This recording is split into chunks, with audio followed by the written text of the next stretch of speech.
نحمده ونصلي على رسوله الكريم اما بعد فاعوذ بالله من الشيطان الرجيم بسم الله الرحمن الرحيم فويل للمصلين الذين هم عن صلاتهم ساهون صدق الله العظيم وصدق رسوله الكريم ونحن على ذلك لمن الشاهدين والشاكرين والحمد لله رب العالمين۔ باوقار سامعین کرام، السلام علیکم ورحمۃ اللہ وبرکاتہ۔ آئیے سب سے پہلے پیارے آقا صلی اللہ علیہ وسلم کی بارگاہ بے کس پناہ میں بصد خلوص عقیدت ہدیہ درود و سلام کا نذرانہ پیش کریں۔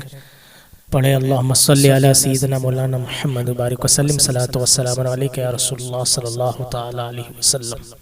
مسجد تو بنا دی شب بھر میں ایمان کی حرارت والوں نے، من اپنا پرانا پاپی ہے برسوں میں نمازی بن نہ سکا۔ من اپنا پرانا پاپی ہے برسوں میں نمازی بن نہ سکا۔ میرے پیارے آقا صلی اللہ علیہ وسلم کے پیارے دیوانوں، جیسے جیسے دن گزرتے جا رہے ہیں ہم اپنی موت سے قریب تر ہوتے جا رہے ہیں۔ ہر گزرنے والا دن ہمیں ہماری موت سے قریب کر رہا ہے، ہر گزرنے والا گھنٹہ ہمیں ہماری موت سے قریب کر رہا ہے، ہر گزرنے والا سیکنڈ ہمیں ہماری موت سے قریب کر رہا ہے۔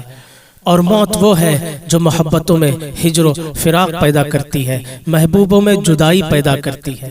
میرے پیارے آقا صلی اللہ علیہ وسلم کے پیارے دیوانوں، انسان کے پاس اگر مکان ہے تو مکان اس کو چھوڑنا پڑتا ہے، انسان کے پاس دکان ہے تو اسے دکان چھوڑنا پڑتا ہے، انسان اگر ماں باپ رکھتا ہے تو ماں باپ چھوڑنا پڑتا ہے، اس لیے کہ موت تلخ حقیقت ہے، اس کا انکار ایک کافر بھی نہیں کر سکتا، ایک مشرک بھی نہیں کر سکتا۔ موت کا اعتراف سب کو ہے، مگر میرے پیارے آقا صلی اللہ علیہ وسلم کے پیارے دیوانوں، ہر گزرنے والا دن ہمیں موت سے قریب کر رہا ہے، اور موت کی تیاری ہم سب کے لیے لازمی ہے، ہم سب کے لیے ضروری ہے عزیزان ملت اسلامیہ، اس لیے کہ رب کی بارگاہ میں نہ انسان کا مال کام آئے گا، نہ انسان کی دولت کام آئے گی، نہ انسان کا مکان کام آئے گا، نہ انسان کا اچھا لباس کام آئے گا۔ جب تک انسان قبر کی تیاری نہ کرے اس وقت تک وہ کامیاب نہیں ہو سکتا۔ اور آخرت میں تو دو ہی جگہ ہے، ایک تو وہ ہے جسے جہنم کہتے ہیں، دوسرا تو وہ ہے جسے جنت کہتے ہیں۔ جہنم میں فرعون ہے، جہنم میں حامان ہے، جہنم میں نمرود ہے، جہنم میں یزید ہے، اور جنت میں رسول اعظم ہے، جنت میں مولائے کائنات ہے، جنت میں حسین اعظم ہے، جنت میں غوث اعظم ہے، جنت میں غریب نواز ہے۔ اب تمہیں چننا ہے کہ ہمیں فرعون والی جہنم چاہیے یا رسول والی جنت چاہیے، ہمیں حسین والی جنت چاہیے یا یزید والی جہنم چاہیے۔ فیصلہ ہمیں کرنا ہے، قدرت نے ہمیں زمین پر بھیجا ہے اس اختیار کے ساتھ، خلق الموت والحیات لیبلوکم ایکم احسن عملا، ہم نے زندگی اور موت کو پیدا کر کے تمہارا امتحان لیا ہے، تمہیں آزمایا ہے کہ تم تھوڑی سی زندگی کو پا کر کتنا اچھا عمل کرتے ہو۔ عزیزان ملت اسلامیہ، اللہ نے تمہیں اختیار دے کر کے بھیجا ہے، تم پتھروں کی طرح مجبور نہیں، تم درختوں کی طرح مجبور نہیں، تم جانوروں کی طرح مجبور نہیں۔ اللہ نے تمہیں عقل عطا کیا ہے، اللہ نے تمہیں شعور عطا کیا ہے، اللہ نے تمہیں قیمتی لمحات عطا کیے ہیں۔ اب بتاؤ تم دنیا میں فرعون کے طریقے پر چل کر اپنے آپ کو جہنم کا ایندھن بناتے ہو یا مصطفیٰ کریم کی سنت پر عمل کر کے اپنے آپ کو جنتی بناتے ہو؟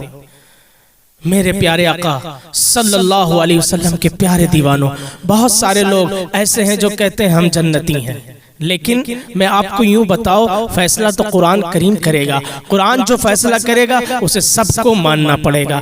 قرآن کا انکار اللہ اکبر کوئی مسلمان تو کر ہی نہیں سکتا۔ آج جو لوگ نمازوں کو ترک کرتے ہیں ان کا ٹھکانہ جنت ہے یا ان کا ٹھکانہ جہنم ہے؟ اگر آپ قرآن سے پوچھنا چاہیں تو قرآن آپ کو بتائے گا۔ اللہ رب العزت ارشاد فرماتا ہے، ان نمازیوں کے لیے ویل ہے جو اپنی نمازوں میں غفلت کرتے ہیں، اپنی نمازوں میں سستی کرتے ہیں۔ آپ آیت کریمہ پر توجہ فرمائیں، اللہ نے یہ نہیں فرمایا کہ بے نمازیوں کے لیے ویل ہے، بلکہ ارشاد فرمایا فَوَيْلٌ لِّلْمُصَلِّينَ الَّذِينَ هُمْ عَنْ صَلَاتِهِمْ سَاهُونَ۔ نمازیوں کے لیے ویل ہے۔ کون نمازی؟ جو اپنی نمازوں میں سستی کرتے ہیں، جو اپنی نمازوں میں غفلت کرتے ہیں۔ پیارے آقا کے پیارے دیوانوں، مجھے بتاؤ جب وہ نمازی جو نماز میں سستی کرتا ہے، نماز میں غفلت کرتا ہے، جب اس کے لیے ویل ہے، تو جو سرے سے نماز ہی نہیں پڑھتے ان کا ٹھکانہ جہنم میں کہاں ہوگا؟ ویل کسے کہتے ہیں؟ ویل کی تعریف کیا ہے؟ ویل کی ڈیفینیشن کیا ہے؟ آؤ میں آپ کو بتاتا ہوں۔ اللہ کے رسول محمد مصطفیٰ صلی اللہ علیہ وسلم سے پوچھا گیا، صحابہ نے عرض کیا، یا رسول اللہ صلی اللہ علیہ وسلم، یہ ویل کیا ہے؟ ویل کسے کہتے ہیں؟ جو نمازوں میں سستی کرتے ہیں۔ قرآن نے ویل کا ذکر کیا ہے۔ ویل کیا چیز ہے؟ آقا فرماتے ہیں ویل جہنم کی ایک وادی ہے، ویل جہنم کا ایک طبقہ ہے جس سے جہنم بھی پناہ مانگتا ہے۔ اے میرے صحابہ، ویل وہ ٹھکانہ ہے کہ اس کے اندر اگر پہاڑوں کو ڈال دیا جائے تو پہاڑ بھی جل کر پگھل جائے۔ آپ سے میں پوچھنا چاہتا ہوں، اے میرے آقا علیہ السلام کے غلاموں، اے میرے آقا کریم کے غلاموں، ہم نے رسول اللہ کے کہنے پر اللہ کو ایک مانا، جس رسول کے کہنے پر قرآن کو آخری کتاب مانا، جس رسول کے کہنے پر ہم نے حدیث کو حدیث مانا، اور رسول فرما رہے ہیں کہ جہنم کے اندر ایک وادی ہے جس کا نام ویل ہے، اس میں اگر پہاڑ ڈال دیے جائیں تو پہاڑ جل کر کے پگھل جائے۔ میں تم سے پوچھنا چاہتا ہوں، جب پہاڑ جل کر کے پگھل جائے، مسلمانوں بتاؤ کیا ہمارے جسم میں پتھروں سے زیادہ طاقت ہے؟ کیا ہمارے جسم میں پتھروں سے زیادہ قوت آ گئی؟ کیا ہمارے جسم میں پتھر سے زیادہ طاقتور ہو گئے؟ نہیں نہیں۔ تو مجھے بتاؤ جب پہاڑ ویل میں ڈالا جائے تو پہاڑ پگھل جائے۔ اے نمازوں میں غفلت کرنے والوں، اللہ نہ کرے اگر ہمارا تمہارا وجود اس میں ڈالا جائے تو انجام کیا ہوگا؟ بے نمازی نہیں بلکہ نمازی کو ڈالا جائے گا۔ کون نمازی؟ جو 4 وقت کی نماز پڑھتا ہے، فجر کی چھوڑ دیتا ہے، فجر پڑھتا ہے، ظہر اور عصر چھوڑ دیتا ہے، عصر پڑھتا ہے، مغرب اور عشاء چھوڑ دیتا ہے۔ یعنی جو نماز کو چھوڑ پکڑ کر پڑھتا ہے اس کے لیے قرآن بیان کرتا ہے کہ ویل ہے۔ غور فرمائے، جو نماز ہی نہیں پڑھتا اس کا کیا ٹھکانہ ہوگا؟ میرے پیارے آقا صلی اللہ علیہ وسلم کے پیارے دیوانوں، اب ذرا آئیں اس کا ٹھکانہ بھی سن لیں تاکہ لرز جائیں۔ اے اپنی جوانی پر ناز کرنے والوں، اے اپنی طاقت پر اترانے والوں، اپنے حسن کو بار بار آئینے میں دیکھ کر اترانے والوں، ذرا سوچو تو صحیح، ایک دن قبر ٹھکانہ ہوگا، ایک دن قبر میں سونا ہوگا، ایک دن قبر میں آرام کرنا ہوگا۔ جانتے ہیں آپ، بخاری شریف کی حدیث ہے، اللہ کے رسول صلی اللہ تعالیٰ علیہ وسلم فرماتے ہیں جہنم کے اندر سب سے ہلکا اور کم ترین عذاب جس جہنمی کو دیا جائے گا وہ یہ ہے کہ اس کے پیروں میں آگ کی جوتی پہنائی جائے گی۔ جب اس کے پیر میں آگ کی جوتی پہنائی جائے گی تو اس کا سر ایسے کھولنے لگے گا جیسے چولہے کے اندر ہانڈی میں پانی کھولنے لگتا ہے۔ یہ سب سے ہلکا عذاب ہے۔ صحابہ نے عرض کیا، یا رسول اللہ، سب سے ہلکا عذاب یہ ہے تو جہنم کا سب سے بھاری عذاب جو ہوگا اس کو کوئی بیان ہی نہیں کر سکتا، اس کو قلم لکھ نہیں سکتا، وہ تصور میں نہیں آ سکتا، وہ گمان میں نہیں آ سکتا، وہ بیان میں نہیں آ سکتا۔ وہ جہنم کا عذاب کس کے لیے ہوگا؟ آقا فرماتے ہیں وہ بے نمازیوں کے لیے ہوگا۔ یہ دنیا چند دن کی ہے، اس دنیا میں کون رہا ہے جو ہم رہ سکیں گے؟ اس دنیا میں کس نے قیام کیا جو ہم قیام کریں گے؟ عزیزان ملت اسلامیہ، یہ فسادات میں جلتے ہوئے تمہارے مکانات، یہ زلزلوں میں دبتے ہوئے تمہارے گھر، یہ فسادات میں کٹتی ہوئی تمہاری اولاد، یہ کس وجہ سے ہے؟ بے نمازی پن کی وجہ سے ہے۔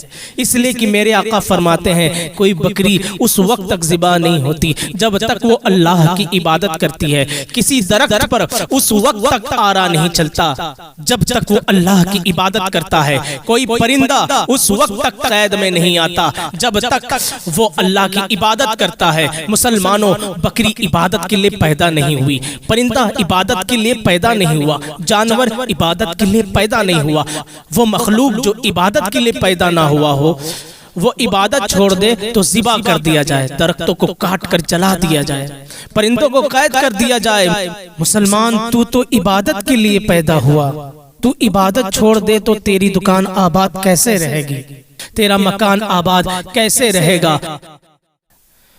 آپ کو پتا ہے اللہ کے رسول صلی اللہ تعالی علیہ وسلم نے ارشاد فرمایا، میرا جی چاہتا ہے کسی کو کہوں کہ اذان پڑھے، کسی کو کہوں کہ نماز پڑھا دے، میں بستی کے اندر نکل جاؤں، ان لوگوں کے گھروں کو آگ لگا دوں جس گھر کے آدمی نماز پڑھنے نہ آئے۔ اب جانتے ہیں آپ اس حدیث کو سن کر گزر جاتے ہیں کہ آقا نے صرف چاہا ہے، آگ نہیں لگائی، ہمارے نبی صلی اللہ علیہ وسلم رحمت للعالمین۔ مگر یاد رکھو نبی نہیں کرتے، نبی کا کام صرف چاہنا ہوتا ہے۔ ان کی چاہت ان کا خدا پورا کرنے میں بہت جلدی کرتا ہے، صرف وہ چاہتے ہیں، وہ کرتے نہیں ہیں۔ وہ کریں تو بہت بڑی بات ہے، وہ صرف چاہتے ہیں، ان کا چاہنا بہت بڑی بات ہے۔ اب اگر آقا گھروں میں آگ نہیں لگاتے، آقا فرماتے ہیں میں چاہتا ہوں ان گھروں میں آگ لگا دوں جن گھروں کے لوگ نماز کو نہیں آتے۔ نبی نے چاہا، خدا نے آگ لگا دی۔ اگر دیکھنے والی آگ ہوتی تو وہ بجھا لیتا۔ مال ہوتے ہوئے کروٹیں بدلتے ہیں، یہ آگ نہیں تو کیا ہے؟ باپ بیٹے میں جمتی نہیں ہے، یہ آگ نہیں تو کیا ہے؟ 30 سال کی بیٹیاں ہو گئی، رشتہ نہیں آتا، یہ آگ نہیں تو کیا ہے؟ دل بے چین ہے، یہ آگ نہیں تو کیا ہے؟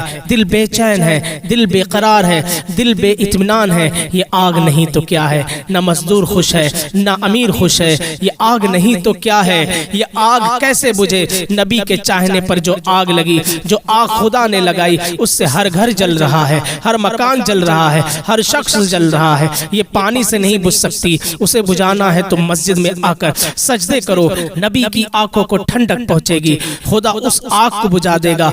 جو جس کے گھر میں جاتا ہے وہ اپنی حیثیت کے مطابق میزبانی کرتا ہے، خدا اپنی شان کے مطابق عطا کرتا ہے۔ جب تک مسلمان خدا کے گھر میں آتا تھا ذلیل نہ تھا، کبھی منگتا نہ تھا، کبھی بھکاری نہ تھا، اس لیے کہ اللہ کا فرمان ہے جو ہاتھ میرے آگے پھیلتا ہے وہ کسی اور کے آگے پھیلے۔ مجھے حیا آتی ہے کہ جو ہاتھ میرے آگے پھیلتا ہے وہ کسی اور کے آگے پھیلے، اس لیے آنے والوں کو اتنا عطا کرتا ہوں، اتنا عطا کر دیتا ہوں کہ کسی کے آگے ہاتھ نہیں پھیلاتا۔ مسلمانوں در در ہاتھ پھیلا رہے ہو، کیا ہو گیا ہے؟ خدا کی چوکھٹ پر کیوں نہیں آتے؟ شیخ ابو طالب مکی رحمۃ اللہ علیہ فرماتے ہیں کہ اذان سے لے کر جماعت تک جو وقفہ ہوتا ہے وہ شب قدر سے بھی افضل ہوتا ہے۔ بندہ اگر اس وقت جو مانگے اللہ اس کو ضرور عطا کرتا ہے۔ شب قدر میں تو شک ہے 23 کو ہوگی یا 25 کو ہوگی یا 27 کو ہوگی یا 29 کو ہوگی۔ دن میں 5 مرتبہ میرے آقا فرماتے ہیں تم پر شب قدر سے اچھا وقت آتا ہے، لیکن تم تو کیرم کی محفل سجا کر بیٹھتے ہو، یاروں کی محفل میں بیٹھتے ہو، تم تو دوسروں کی محفل سجا کر بیٹھتے ہو، تم تو نمازوں کو ترک کرنے کے لیے اللہ اکبر سیریل ٹی وی دیکھنے بیٹھتے ہو۔ اگر IPL شروع ہو جائے تو مسلمان اللہ اکبر دکان کو بند کر دیتے ہیں، اور نماز کا وقت آئے تو مسلمان دکان کو نہیں بند کر سکتا۔ میں اتنا کہوں گا نبی سے عشق کرنے والوں، شک مجھے نہیں کہ تم نبی کے عاشق نہیں، میں ایسا کبھی نہیں کہوں گا، واللہ کبھی نہیں کہہ سکتا۔ میرا حسن زن ہے کہ تم عاشق ہو، لیکن تمہیں احساس دلانا چاہتا ہوں کہ تم عاشق رسول ہو، تم غوث پاک کے عاشق ہو، تم غریب نواز کے عاشق ہو۔ IPL کے نام پر تم نے دکان تو بند کر دی، نماز کے نام پر تم نے کتنی مرتبہ دکان بند کی۔ نادان مسلمان، جو مسلمان کرکٹ سے زیادہ اللہ کی عبادت کو اہمیت نہیں دیتا، وہ مسلمان کیا خاک مسلمان ہے، خاک عاشق رسول ہے۔ اگر عاشق رسول دیکھنا ہے تو کربلا کی دھرتی پر دیکھو، جب موت سامنے تھی تو موت کی پرواہ نہ تھی۔ حسین سجدہ میں جا کر بتا رہے ہیں عاشق کا ذوق سجدہ ہوا کرتا ہے، ورنہ کسی کا بیٹا مر جائے تو آدمی پریشان ہوا کرتا ہے، مگر نبی کے نواسے حسین علی اصغر کو لٹا کر بھی سجدہ نہ چھوڑا۔ سلام ہو ان عورتوں پر جو نبی کے گھر کی عورتیں ہیں۔ حسین تو شہید ہو کر جنت کا رخ کر چکے تھے، لیکن حسین کے وجود لاش پر گھوڑے دوڑتے ہوئے زینب نے گوارا کیا۔ علی اکبر کی لاش پر گھوڑے دوڑتے ہوئے سیدہ زینب نے دیکھا۔ آپ کو پتہ ہے زینب نے اس امت پر کتنا احسان کیا ہے۔ خیمے میں آگ لگ گئی تھی تو ایک عورت تھی جو خیمے کے اندر جاتی تھی پھر باہر آتی تھی، کسی نے پوچھا تجھے اپنی جان کی پرواہ نہیں؟ یہ آگ لگ چکی ہے، اندر باہر کیا کرتی ہے؟ تو کہتی ہیں کہ زین العابدین بیمار اندر پڑا ہوا ہے، اگر بچا نہ سکوں تو میرا بھتیجا جل جائے گا۔ زینب نے اپنے کاندھے پر بے ہوش زین العابدین کو آگ سے باہر نکالا۔ خدا کی قسم زینب نے زین العابدین کو آگ سے باہر نہ نکالی ہوتی تو غوث پاک کی زیارت تم نے نہ کی ہوتی، غریب نواز تم کو نہ ملے ہوتے۔ زین العابدین کو بچا کر قیامت تک حسینی سعادات پر زینب نے کرم کیا ہے کہ حسین کی اولاد کو زندگی عطا کر دی ہے۔ اتنے غم اٹھا کر زینب عصر کے وقت کہتی ہیں اے اہل بیت کی عورتوں، اٹھو سورج غروب ہو رہا ہے، پہلے نماز پڑھ لو۔ یہ کربلا کی شان تھی۔ عورتوں نے کہا معصوم اصغر کو پانی نہیں، وضو کے لیے پانی کہاں سے لائے؟ کہاں پانی نہیں تو تیمم کرو۔ سیدہ زینب نے کہا نانا کی حدیث ہے، جس نے عصر چھوڑ دی اس کے سارے اعمال برباد ہو جاتے ہیں۔ نماز چھوڑو گے مدینے سے لے کر کربلا تک جتنی قربانی دی ہوں کہیں رد نہ کر دی جائے۔ جو یہ کہہ سکتے تھے جنت ہمارے باپ کی ہے، انہوں نے کربلا میں نماز نہ چھوڑی۔ تم دکانوں پر نماز چھوڑ رہے ہو، تم نرم گرم بستر کے لیے نماز چھوڑ رہے ہو، تم فلموں کے لیے نماز چھوڑ رہے ہو، تم کرکٹ کے لیے نماز چھوڑ رہے ہو۔ جب تم نماز چھوڑتے ہوگے حسین اعظم کے دل پر کیا گزرتی ہوگی؟ کس منہ سے کہتے ہو عاشق ہوں؟ اللہ نہ کرے کل قیامت کے دن حسین پوچھ لے کہ میرے عشق کا کیا ثبوت تھا۔ مسلمانوں اپنے آپ کو دھوکہ مت دو۔ آقا فرماتے جس نے ایک وقت کی نماز جان بوجھ کر چھوڑ دی اسے ہم نے اپنی سوسائٹی سے باہر کر دیا، میں نے اسے اپنی قوم سے باہر کر دیا۔ ذرا سوچو نبی نے باہر کر دیا، اسے اندر کون کر سکتا ہے؟ نماز کو معمولی عبادت سمجھتے ہو؟ نماز کیا ہے؟ میرے آقا فرماتے ہیں نماز میری آنکھوں کی ٹھنڈک ہے، نماز مومنوں کی معراج ہے۔ جب بندہ سجدہ میں جاتا ہے تو اللہ سے زیادہ قریب ہو جاتا ہے جب بندہ نماز کے لیے کھڑا ہوتا ہے۔ اللہ تعالیٰ فرماتا ہے میری عزت کی قسم جب تک اس کو گناہ سے پاک نہ کروں گا اس وقت تک اس کو اللہ اکبر کہنے کی توفیق نہیں دوں گا۔ تم اللہ اکبر بعد میں کہتے ہو، پہلے تمہیں گناہوں سے پاک کر دیتا ہے۔ آپ غور تو کریں، آقا فرماتے ہیں ایک نماز سے دوسری نماز تک جتنے گناہ ہوتے ہیں، مثال کے طور پر ظہر پڑھی، ظہر سے لے کر عصر تک اگر گناہ کیے اللہ نے سب کے سب معاف فرما دیے۔ یہ نماز کی شان ہے۔ آقا فرماتے ہیں جو فجر کی نماز کو قضا نہیں کرتا اللہ اس کے چہروں پر ولیوں کی طرح نور عطا فرماتا ہے، اس کا چہرہ ولیوں کی طرح چمکتا ہے۔ جو ظہر پڑھتا ہے اللہ اس کے رزق میں برکت عطا فرماتا ہے، جو عصر پڑھتا ہے اللہ اس کے جسم میں طاقت عطا فرماتا ہے، جو مغرب پڑھتا ہے اللہ اس کے اولاد کو اس کا فرما بردار بنا دیتا ہے، اور جو عشاء پڑھتا ہے اللہ اس کو سکون کی نیند عطا فرماتا ہے۔ مسجد تو بنا دی شب بھر میں ایمان کی حرارت والوں نے، مسجد تو بنا دی شب بھر میں ایمان کی حرارت والوں نے، من اپنا پرانا پاپی ہے برسوں میں نمازی بن نہ سکا، من اپنا پرانا پاپی ہے برسوں میں نمازی بن نہ سکا، وما علینا الا البلاغ۔